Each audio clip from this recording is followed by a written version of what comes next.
Buenos días y bienvenidos a Ampliación de Noticias. Hoy es el lunes 12 de agosto, son ya las 8:08 de la mañana y les damos la bienvenida al programa.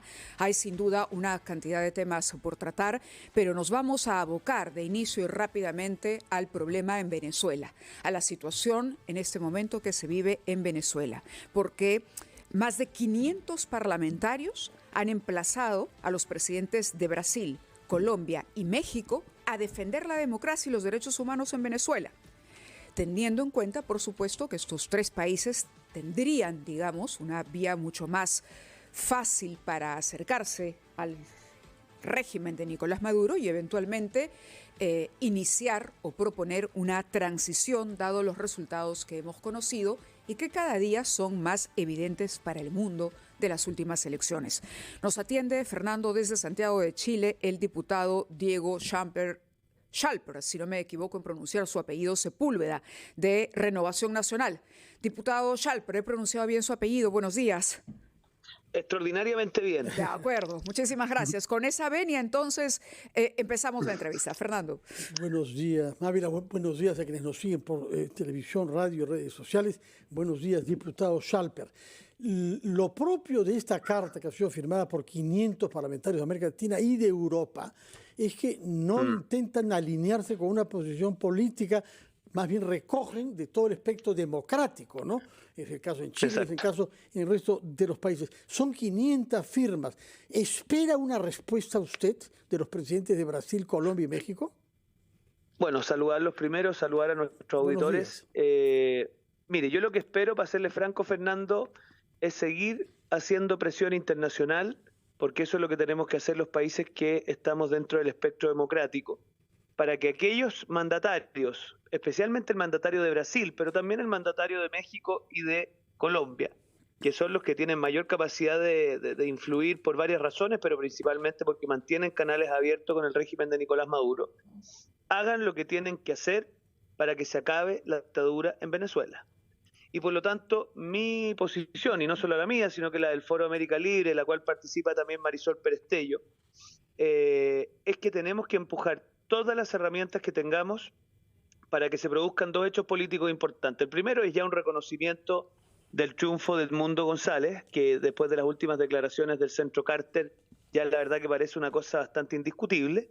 Y lo segundo es para que se generen las conversaciones necesarias para que termine el régimen de Nicolás Maduro. Y ahí procesos como estos, Fernando, que en definitiva suponen un gobierno autoritario que tiene evidentemente muchas raíces en Venezuela, en el mundo de la política, del poder, nunca son procesos fáciles, pero si hay voluntad política para hacerlo, hay que hacerlo, y en eso especialmente el presidente de Brasil tiene una responsabilidad ineludible. Sí, usted acaba de decir con acierto que es el presidente de Brasil la figura importante en este caso, porque ayer, ha trascendido información también de que podría haber algo más que un mero acercamiento ideológico en su momento con el presidente colombiano, por ejemplo, y Venezuela, claro. que podría complicar la posición de Petro en esta negociación. Ahora, María Corina Machado, en tanto líder de la oposición, y cuyas marchas hemos visto han sido siempre multitudinarias hasta hoy, a pesar de la represión, ha rechazado la posibilidad de nuevas elecciones, que pareciera ser una alternativa que se le podría proponer a la oposición para zanjar esto. El problema es que esas nuevas elecciones no tienen ninguna garantía. No, yo considero que eso es impresentable. A ver, lo que pasa es lo siguiente para los auditores en su casa y en los automóviles. Mire, acá el gobierno venezolano aceptó 3 acreditadores internacionales. Rechazó entre ellos a la OEA, rechazó al Parlamento Europeo, y aceptó el Centro Carter. Sí. Y el Centro Carter básicamente ha declarado que las actas existen, lo que pasa es que el gobierno venezolano no las quiere entregar, que con la información que ellos manejan y que estuvieron presenciando no es cierto que haya habido un hackeo del sistema tecnológico. Y lo tercero y más importante es que ellos son conscientes del triunfo de Edmundo González. Entonces, ¿nuevas elecciones para qué? ¿Con qué finalidad? ¿Con qué garantías? Entonces, yo coincido completamente en que aquí la salida de una nueva elección es impresentable y la comunidad internacional no la debiese aceptar. Piense usted que en este minuto, mientras usted y yo conversamos, en Venezuela están persiguiendo políticamente a los opositores. En el fondo, ¿qué garantías tenemos de que se vaya a verificar una nueva elección en términos competitivos? El señor Edmundo González terminó siendo candidato porque el régimen no aceptó que fuera María Corina Machado. ¿Conoce usted algún país democrático en el mundo en que el incumbente, el que está en el poder, pueda escoger contra quién compite? Entonces, yo creo que acá, en algún minuto, la comunidad internacional tiene que dejar de aceptar cosas impresentables y empezar a exigirle a Venezuela, más que a Venezuela, al régimen de Nicolás Maduro, que se ponga en línea de lo mínimamente aceptable. Señor Schalper, usted es un diputado de oposición en Chile. Quisiera por eso que nos diga cuál es su opinión sobre la actitud que ha tenido sobre esta crisis el gobierno de Chile y particularmente el presidente Boric. En una primera etapa, cuando él a pocas horas del resultado dice que los resultados le parecen poco creíbles, me parece que tuvo un ejercicio coherente a aquellos que defendemos la democracia. Yo la verdad que no lo destaco tanto, para serle franco, porque él tiene la misma edad que yo, y yo tengo claro que él diciendo cualquier cosa distinta en los próximos 30 años que le quedarán de carrera política no tenía presentación democrática. Entonces, lo mínimo que él podía decir era que esto le parecía poco creíble y que él iba a defender la democracia. Habiendo transcurrido ya tantos días, yo esperaría que el gobierno chileno avance en sus posiciones y reconozca el triunfo de Edmundo González, y además de eso se sume a la presión internacional a aquellos países que realmente pueden hacer una diferencia. Y además le hemos pedido al gobierno chileno que, con la misma fuerza que a propósito del conflicto en Gaza ha levantado acciones en instancias internacionales de derechos humanos, bueno, si se pueden levantar a propósito de un conflicto que está tan lejano, evidentemente es razonable presentar las mismas acciones en materia de derechos humanos en conflictos más cercanos, ¿no? Entonces, yo espero que el gobierno chileno en eso tenga una postura coherente de defensa de los derechos humanos ante las evidentes violaciones que está padeciendo el pueblo venezolano. De acuerdo. Y la posición de los países que no están, digamos, en el triunvirato de Brasil, Colombia, Brasil, Colombia, sí, en efecto, y México. El resto, el gobierno argentino, por ejemplo, el gobierno chileno, el gobierno peruano, que ya se han pronunciado de alguna manera. Estados Unidos es clave en esto. ¿Cómo mira usted la posibilidad de que haya un acercamiento de esta parte del continente con Estados Unidos para que, a su vez, Estados Unidos, que sí puede quizá ejercer mayor presión sobre México, sobre Brasil y Colombia, haga algo?